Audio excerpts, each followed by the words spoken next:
Today we have a Celeste Ensemble summer concert, and I'm the head of the president of the Celeste Ensemble. I want to talk about why I started it. I used to teach at different colleges and universities. As I moved up to San Francisco, I had to let it go.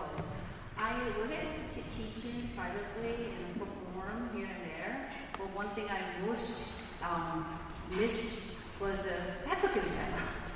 So, because that's the time that you can collaborate with your colleague, and it's not just one instrument, and we can bring out all different kinds of instruments, we can do some ensemble things, and it's really fun for the musicians, and fun for the audience, and that used to be a fundraising concert for the music department, which I really missed a lot, and that's why I started this non-profit organization called Celeste Ensemble, because I didn't want to call the concert Jimmy and Friends all the time. I wanted to have a name that we can just, collaborate and perform, enjoy it. And that's how we started it. And our first concert was 2020, February. And you know what happened after that? And after that, COVID hit us. And since then, we did a lot of internet concerts, Zoom concerts, and to keep the performance spirit up. And what we're trying to do is, we need to challenge ourselves to do very difficult pieces and newly composed pieces and all that. But sometimes we just want to deliver fun piece and having just fun, and then just invite everybody and then have some festive. And then that's the spirit of us. And I think that fits perfectly for the summertime before the new season starts in September. We're all soloists, but we can be ensemble. That's why we call this Celeste, the harmony of soloists, Celeste Ensemble. So here, pianist Chanji and violinist Jiwon, who will come out later. Three of us started it. That was the first concert for three of us with a guest tenor. And today, it reminds me a lot of that first concert because we have a guest bass today. So it's just like the way that we started. The first song that I prepared is My Name Marquis. And it was composed by Johann Strauss Jr. And he's known for King of Waltz. And that's why I thought, I want to call it Charlie Dance because there was a lot of dance to it. And some of the music is very fast tempo, so throughout the whole concert you will feel like your feet wants to move, and this aria, particular aria, is also called Adele's Laughing Song. So I'm Adele, I'm a chambermaid, and I work for Mr.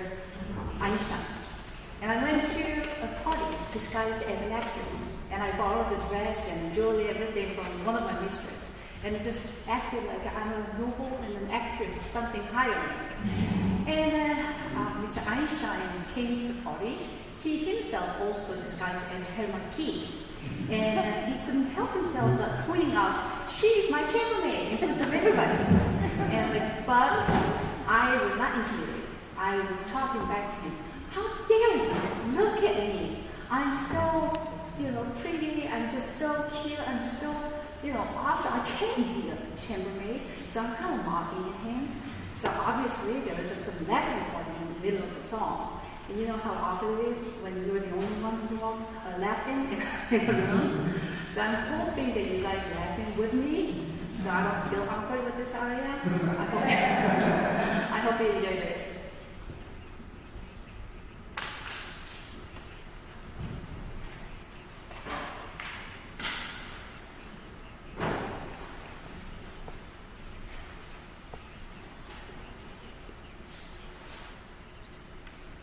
Oh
Chopin's Ballade number 3, opus number 47, A-flat major.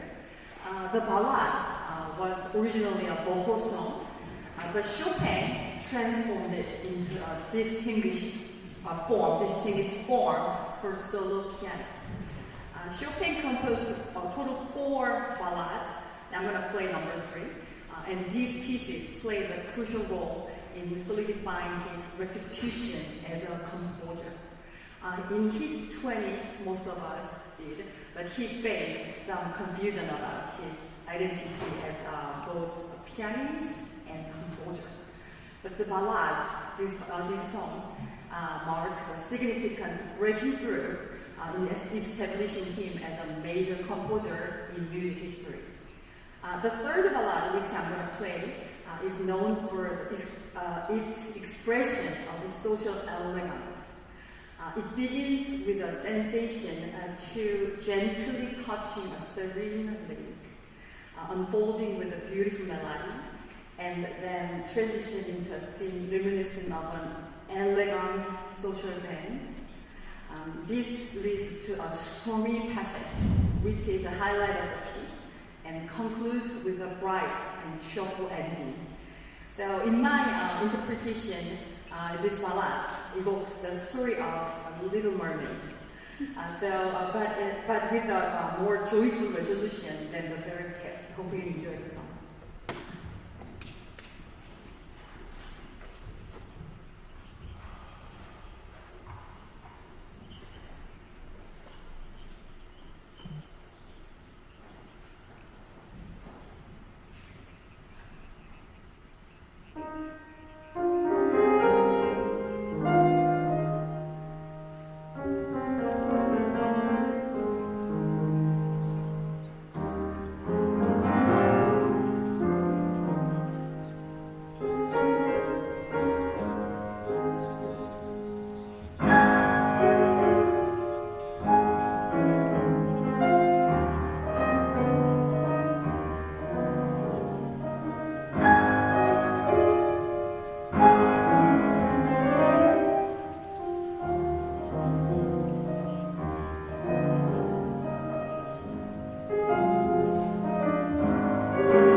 I'm so happy to be here today. My first piece I'm going to play is Vitali Chopin, and a lot of people get confused with this piece with box Chopin. I think a lot of you will know it sounds like this.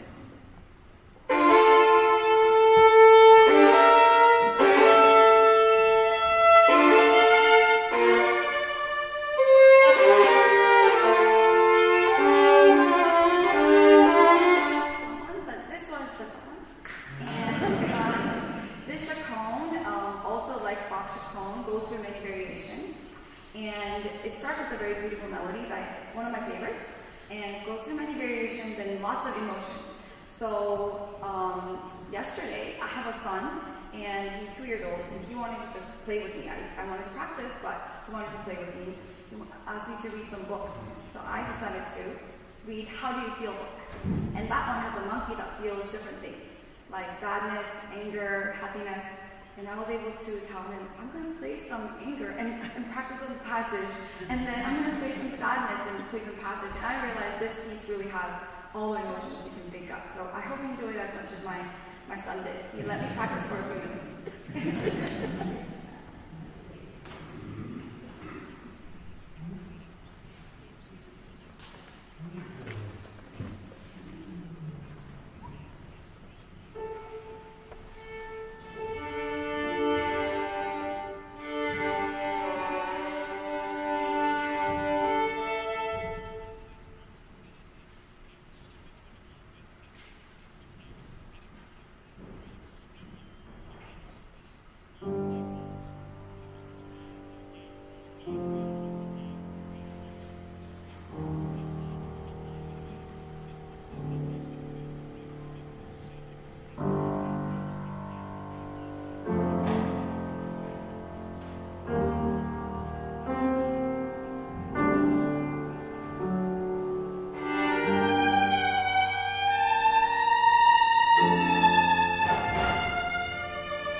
It's my pleasure, my joy to perform with these people.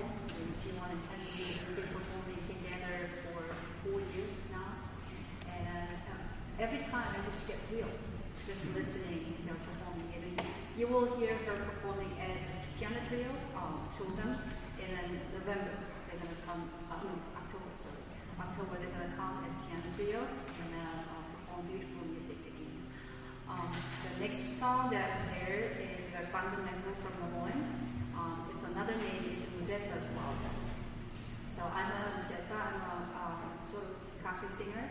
And this is Christmas Eve, I walked into the cafe in the arms of a wealthy man who admired me. And I found my former lover, a cello, sitting with his friend. So I start singing, talking about whenever I walk down the street, people admire me. Another song that I'm pretty. I chose this because in waltz, and she intentionally sang this to tease and made her former lover, Marcello, really jealous. And I hope you enjoy this.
G1, and this is one of the songs that we sang during the COVID as a Zoom concert. So we pre-recorded Henry playing piano and G1 playing violin, and put it in the video and played it on TV in the living room, and I performed on the pre-recorded video.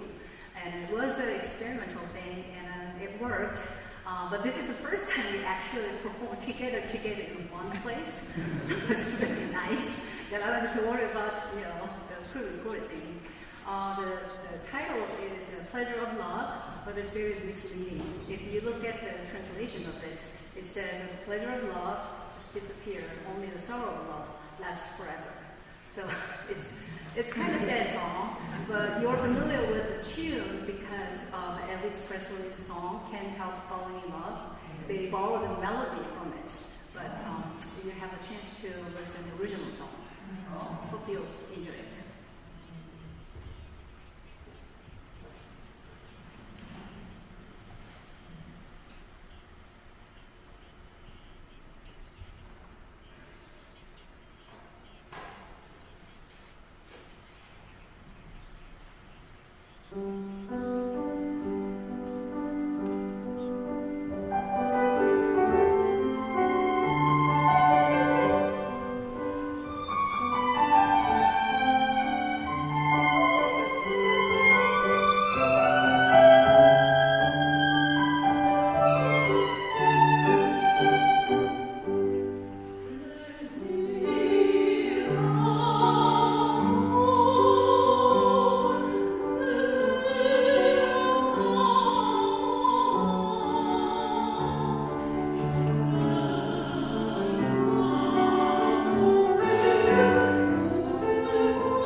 from an intermezzo between two scenes in Act 2. Yes, Act 2. And the music offers a heavenly period of reflection to find for salvation through God for the heroine, who is actually a ravishing courtesan. And this piece became so popular that it became more of a standalone piece for violin solo, and it was also arranged for many instrumentations too. And I'm sure a lot of you will recognize the tune when you hear it, when I play it. And it's also included in, I think, like top 10 of all the romantic pieces out there. So when I heard that I'm going to play a concert with beautiful voices, I thought this is a good piece because this also shows off the violin's beautiful voice too. I don't know if it's going to be as beautiful as Juni right now, but I'll try.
Next song for piano solo is the third movement of Moonlight Sonata by Beethoven.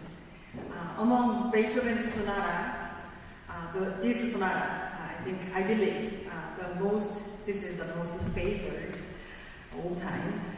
Beethoven composed this sonata at the age of 31, dedicating it to his fiancée, Julieta. So you can really easily see her name in the score, right under the title. Unfortunately, their drama starts. Their relationship ended before Beethoven completed the piece. So that's why the third movement is pretty furious. then the thing is, he chose to keep her name in the sonata. Anyway, yeah, he has a character. During this period, Beethoven's hearing loss was worsening, and he faced numerous difficulties. He was already having pain, and he was really afraid of getting detected in his death. So he ended up writing his famous Heiligenstadt Testament. That's German. And then a year after the sonata was published, so he was really writing the will after he published the sonata. I encourage you to imagine the challenges Beethoven faced, or reflect on your own struggles as you listen, and feel the emotion that the young Beethoven experienced. Hope you enjoy.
next two pieces we're going to sing to you talk about love in two very different ways, both by Mozart. So the first one comes from the Magic Flute, where we find Papageno trying to find love, and he's assured by Pamina of the strength of true love. And then we find Don Giovanni, which is very different because we have, as you know, Don Giovanni, a cavalier, finds Mazzetto and Terlina, and he is taken aback by Terlina's beauty, and he says, "Hey, I'm going to throw you guys a wedding party because they're they're just getting ready to be married." So as Mazzetto leaves, he lures Terlina into his castle, and where you'll find Don Giovanni trying to seduce her. So it's really exciting because we sang in Don Giovanni over a decade ago, but as Don Elvira and Mazzetto. So I hope you enjoyed these two songs about love.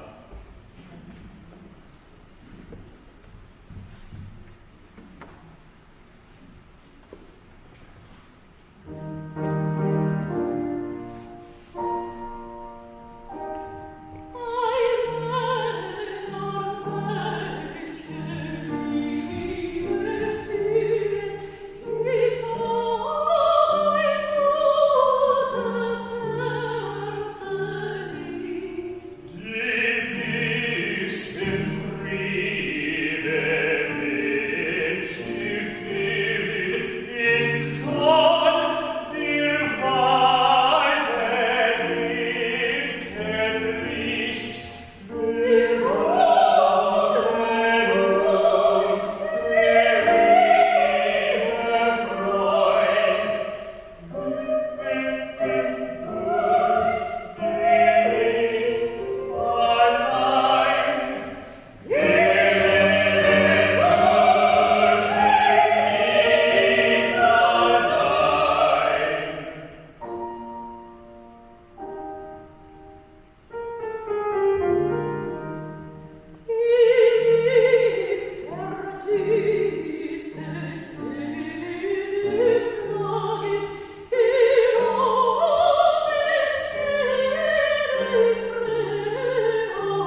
written by an Italian composer, which is interesting because he's not a gypsy composer. This is a very popular gypsy piece.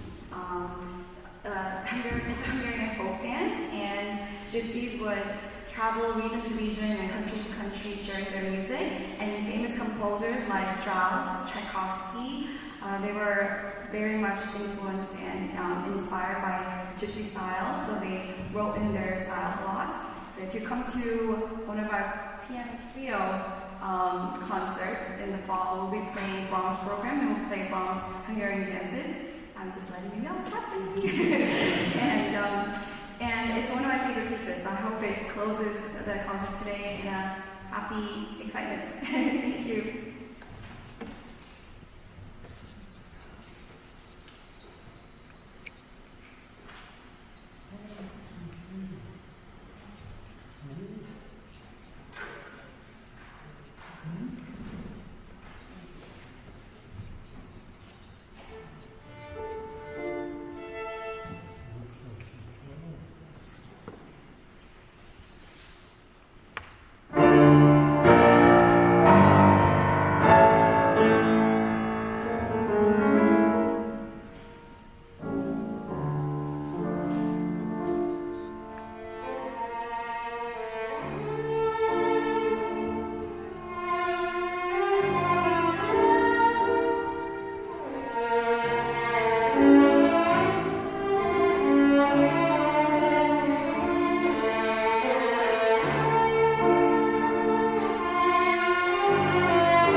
September 28th, JCCN, we will have a piano solo recital.